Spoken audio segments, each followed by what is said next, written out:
Welcome back to Free Media. I'm Amber Duke. And I'm Robby Soave. Well, misinformation is still the main culprit in mainstream media's blame game after most who tried to call the election were a little bit off after his famously incorrect prediction. Historian Alan Lichtman, my favorite guy, argues that his model was thrown off by what he calls Elon Musk's role as director of misinformation. He claims that deep-seated issues like misogyny and racism and xenophobia also shaped voter behavior to Trump's benefit. Let's watch.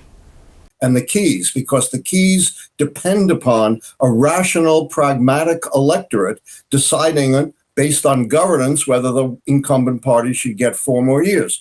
And we've seen the explosion of some trends that have existed before, but not to this extent. Disinformation.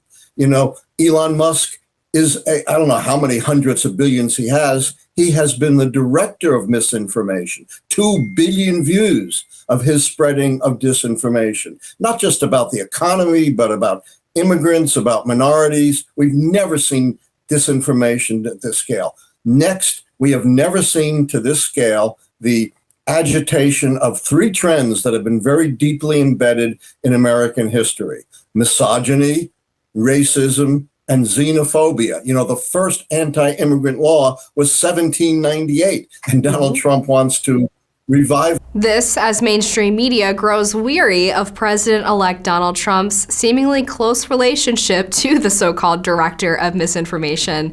Vox laments, quote, "We are all living inside Elon Musk's misinformation machine now."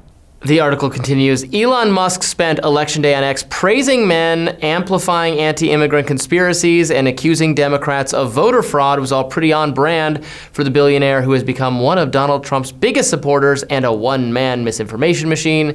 When it was clear early Wednesday morning that Trump would win the presidency, Musk told his followers, "You are the media now." All right, where to be? Let's begin with Alan Lichtman, who I hate this guy. We've interviewed him on Rising. Yeah, we both have, I think, separately. Not a smart individual, wrong about everything. I mean, he is actually something of a joke, even among like mainstream people tend to look down on him because he's always feuding with the pollsters who say what you will about them, but actually do have like a more scientific approach to what they do. Whereas he came up with like 13 random factors that he thinks predicts who's going to win, and it's just no more than a best guess. And then when he's wrong, he's doing this weaselly, well, I missed it for these reasons, but according to your model, that should compensate for the things you're describing. He tweeted, unlike Nate Silver, who will try to squirm out of why he didn't see the election coming, I admit I was wrong, I'm gonna assess it. Community, again, I love community notes. Community notes immediately. So good. Nate Silver's model predicted a near 50-50 possibility of Harris or Trump winning, and he wrote a piece in the New York Times 2 weeks ago saying his gut feeling was Trump would win. So, again, Alan Lichtman complaining about people spreading misinformation. Well, he just said something that was just demonstrably untrue about Nate Silver. So that it's never, when you get something wrong, it's just, oh, I just got something wrong. It's when other people are wrong, or part of the out-group is wrong, then it's this vast conspiratorial kind of, then it's a problem. Oh no, everyone's wrong, it's so scary and bad, and I'm just so sick of that mindset. It's so obnoxious, and the problem with Alan Lichtman is not even like his keys. He has his little keys, he calls them, whatever. The problem is not the keys themselves, which are things like incumbency, economy, like all pretty basic political sciencey type stuff.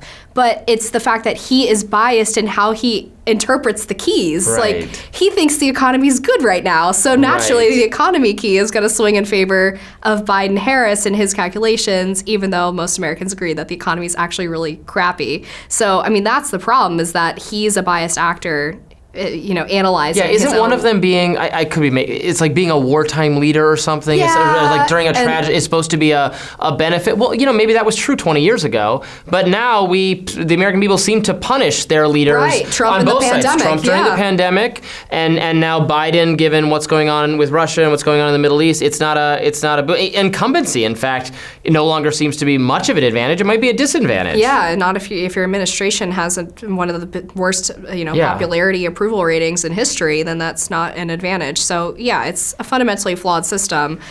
I was annoyed that we even had to interview him on the show, frankly. But anyway, this article about Elon Musk and the disinformation machine or whatever is so funny because one of the complaints that they have, well, two of the complaints they have that are hilarious to me. The first is that he praised men. Yeah, like, they literally say that with a straight face. Yeah, perked up at that. It Elon is Musk wrong on in election all day was circumstances. praising men. You're not allowed to praise men. That's disinformation. Men are horrible, evil, sexist freaks. Anyway, I can't believe this messaging doesn't appeal to young men. Why, it's just why did the young men not vote for Kamala Harris? Wow. And then the other one was complained about voter fraud, which, like, I get that people are still have PTSD from 2020 or whatever, but there were actually multiple cases that the RNC won prior to Election Day that found election officials doing some shady stuff. And it doesn't matter who it would have benefited, but they were not following election law. I mean, in Pennsylvania, they were turning away people who were in line to vote early because they said the election office closes at 5. And that's not how it works. When you're in line, you get to vote. And the RNC went to court with it, and they said, yeah, you got to stay open. And actually, you have to extend the early voting period to make sure that the people who were in line and were sent home have an opportunity to do that. And there were a ton of other cases with in Georgia and Michigan as well. So, I mean, I know we like to pretend that voter fraud doesn't happen because it seems like it's playing into Trump's narrative or whatever. It does happen. It's hard to prove, and it's hard to, you know, after the fact, say this much voter fraud happened. But there was legitimate, court cases about this.